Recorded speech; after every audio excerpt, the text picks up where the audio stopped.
How to turn off or on suggest your account to your contacts on TikTok. Now hello guys, in today's video I'm gonna show you how to do it easy and quick.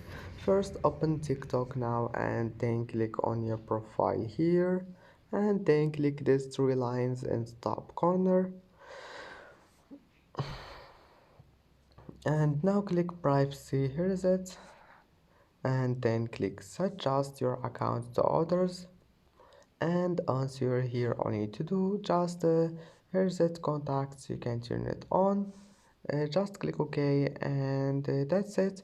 And you can disable it again. It's easy, and I hope that can help you.